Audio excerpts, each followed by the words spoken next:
me hollering at the moon.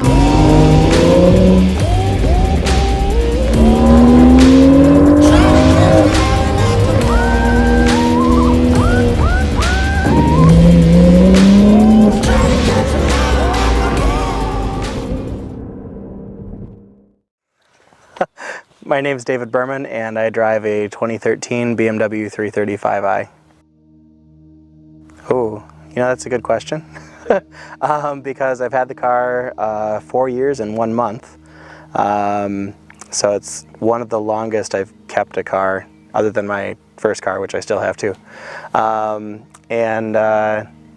It was originally 300 horsepower and 300 foot-pounds of torque at the crank from the factory. The last time it was dynoed, it was at 370 horsepower, 380 horsepower, and 460 or 470 foot-pounds of torque. And that was on a DynoJet dyno, which I know some people have debates about. Do you have X-Drive on this? No, this is rear-wheel drive. I actually had to go to Tennessee to get it. Really? Because I couldn't get a rear-wheel drive one up here. And of course, when you're shopping for used, you go to where the car is.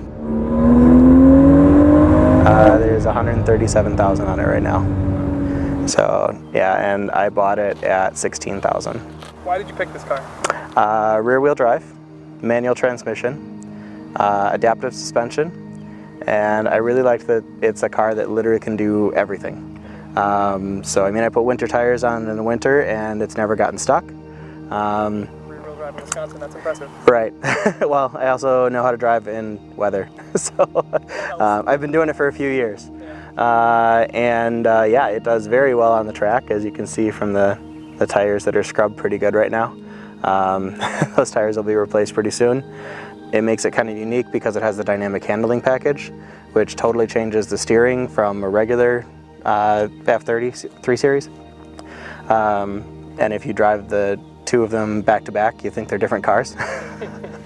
Now this one's had a few things done to it, obviously making quite a bit more power than stock, so I have no problem on the track keeping up with M3s. So I specifically purchased the maintenance package with this car and extended it to 125,000 miles. Most of the people that I talked to about that thought I was crazy, but the stock pads for this car were the upgraded M Sport, M Performance ones. So that came with the dynamic handling package and the way that this car was spec'd. They actually work really well. Even instructors that I've had in the car with me, when I started out with this car, they were very impressed that this car was stock and able to do what it does. When I first got it, I knew immediately that I wanted to tune it with some sort of a tune.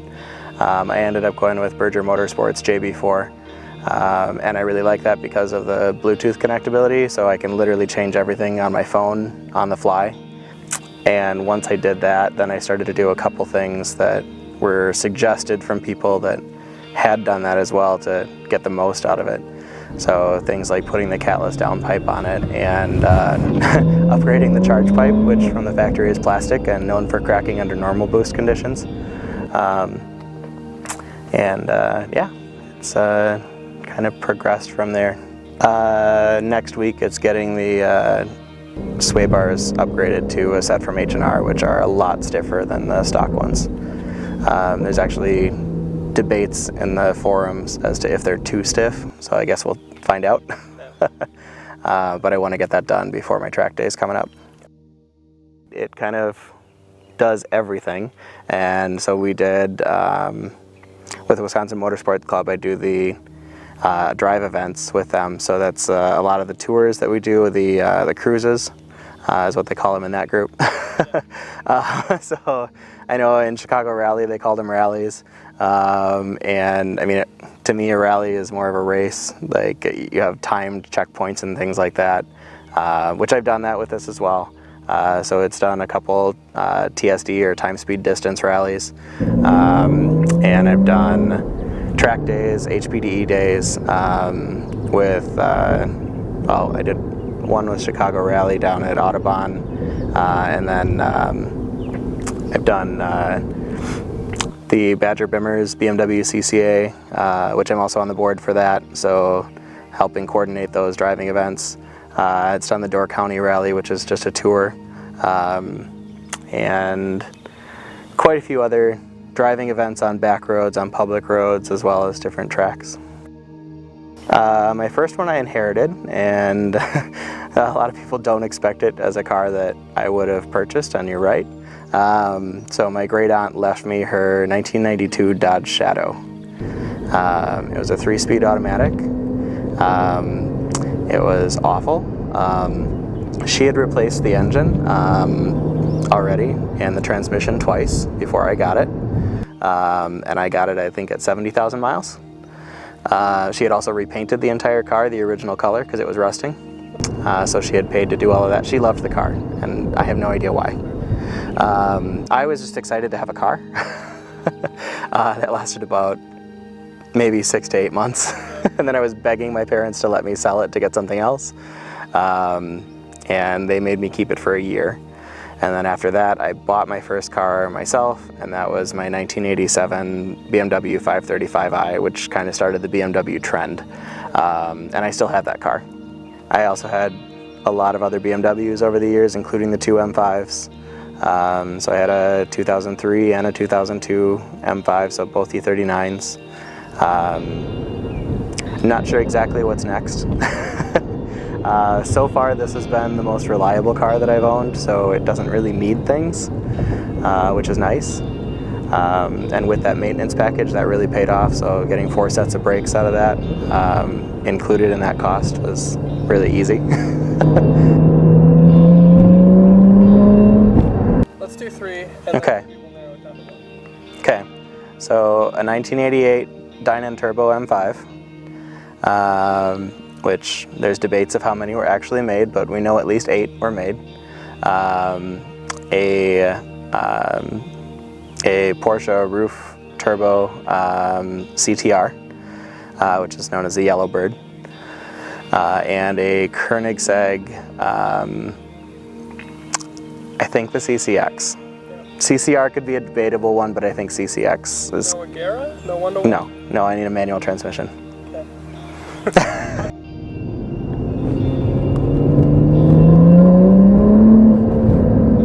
After sitting down with David, it's very clear to see that this guy knows what he's talking about in terms of performance. He's picked this car and tuned the car to do exactly what he wants it to do. Everything has a purpose here. And as much fun as it is to sit here and talk about it, we're going to get behind the wheel and see how it works in practice.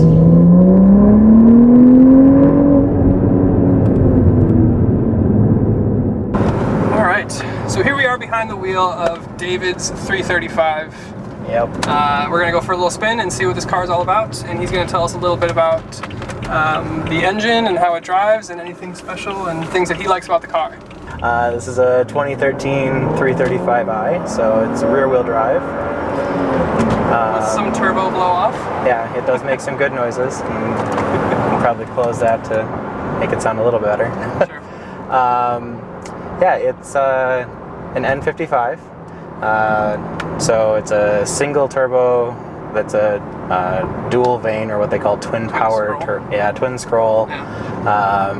But like, yeah, so it uses banks 1 through 3 to spin one vane, and then the other 3 to spin the other. Yeah. So it spools up faster, so less leg. But with the way that I've got this tuned right now, it's not really focusing on less leg. It's more boost. Exactly. So stock it runs 9 psi, and right now I'm running 16. You can safely run 18 in this with no problem. But yeah, this some of the things that they did with the N55 made it less good, I guess. So one of the main things that they did was they made it a single turbo. There were a lot of cost-cutting things that they did. So it's still an open deck engine. So same as the N54. So you got to be careful about pushing too much boost in there, versus like the new B58 that's closed deck, so you can get insane power out of those things now. Yeah. But with That's the one in the new M340? Sorry. Yes. Yep. And that's actually been in the first 340 as well. Okay. So it was still in the F30 chassis. They still use that engine. They've just changed things and added more to it along the way. Okay, so it was legit when they went from 335 to 340. Absolutely. They changed a lot of stuff. This will be good. Damper test. Yeah. That's really stable. Yeah. So this thing actually does really, really well. There's very, very, very little roll, if any, and then you get on the power and there's just a lot of torque, and then you get off the power and there's just blow-off noise. It's this very is definitely, theatrical. yeah. Oh, there's the low fuel, but yeah, we're focused on weight reduction. We're very Formula One focused, so we're running low fuel. Oh, there we go. I hope those sounds come in on the footage because it sounds really good. Oh, I like that. Oh, I like that. And the stop sign. And brake test. Those are good brakes. Yeah. So, and that's... I was definitely, like, if we were in my Infiniti, we would have been right through the intersection. So, yeah, that was really good. Yeah, the power's there, the torque, it felt like it just kept pulling all the way up the rev range. It definitely does. Very strong powertrain. And you said you've done JB4 tune on it from... Yep, so that's actually these extra gauges that we're looking at on my phone. Okay. Are all from the JB4. So, I mean... Oh my gosh. It doesn't really matter what gear you're in, it just pulls. That's insane. And it's an incredibly torquey tune, a torquey engine. Yeah. I think I rarely leave fourth gear on our cruises. Like for the tight corners, yeah, I'll drop it down to third. Yeah. Road America, all third, fourth, and fifth. Yeah. Wow, just gonna fly off the tarmac. So that was like a second gear start, and there's 60. Yeah. 70. And it revs to 7 grand. Yeah. And it just pulls the entire way. And that was. At no point does it feel like it's limped or you get a dip in the power curve. No. That's fantastic. And this is, and we were talking about this a little earlier, but this is the car that I wanted when I first kind of like really started to get into cars. It was a late model E92 generation 335, not the N54 motor because of wastegate and fuel pump and water pump issues. But the N55 had a little bit more reliability to it, and that's what I wanted. Yep. And then of course I ended up with my poor man's 335 that I lovingly call my Infiniti G37. But there is something to definitely be said about the turbos because my naturally aspirated 3.7 liter V6 on paper makes this a little bit more power than the 335 stock, but it's limp until you get to about 3,500 RPM, and then it dies off a little bit towards the top end too. Versus this thing, it just pulls and pulls. Yeah, this is, if I get into it, like... Yeah, it's just consistent pressure on my chest and putting me in the seat and... So yeah, I have a BMS intake. Nice, nice. And it's not actually a blow-off valve you're hearing a diverter valve. Oh, okay. So if you want to get real technical about it. Real nerdy about it. We can do that. Whatever it is, it sounds awesome. I mean, I can see why you picked this. It's fantastic. You got a back seat, you got a trunk, and then you've got it's very usable brakes. It's well damped because, like, I mean, we're on fairly smooth roads, but like at no point does it feel jarring or stiff. But you still have enough control in the suspension and the damping to really kind of throw it around a corner. Oh yeah. And then you've got the power to pull up. Absolutely. So, I mean, that's like the three big things. You can stop and you can turn and you can go. Yep. So people gave me crap about not getting another M5 or getting an M3 instead of this, because at the time, like, it probably would have cost me about 10 grand more. Yeah. And it's just one of those, like, when you drive them, the M3 at the time didn't have the competition package out, and it wasn't enough to make me want it. Also knowing that it's just a couple $100 for a tune on this thing and you're making similar power. Well, that was the big thing with the E90 generation too, is like Yeah, the V8 on the M3 is awesome. It is. Sure, it's really cool, but there's no torque to it. Right. So you get a 335, and with a mild flash tune, you're making more power than the M3. Exactly.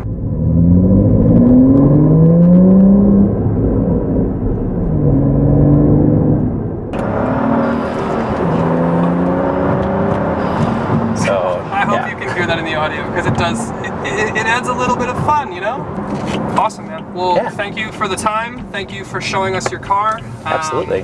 I still think this was the right choice for me to yearn after as a younger lad. Well, you can buy it when I'm done. Cool. I'm down. I like the wheels. I'm down with it. It will have depreciated down to the point where you can afford it now. Nice. Now he's gonna sell my wife on it. Perfect. I'll work on that. Cool. Thank you, David. I appreciate it. Absolutely. My pleasure. Try to catch me howling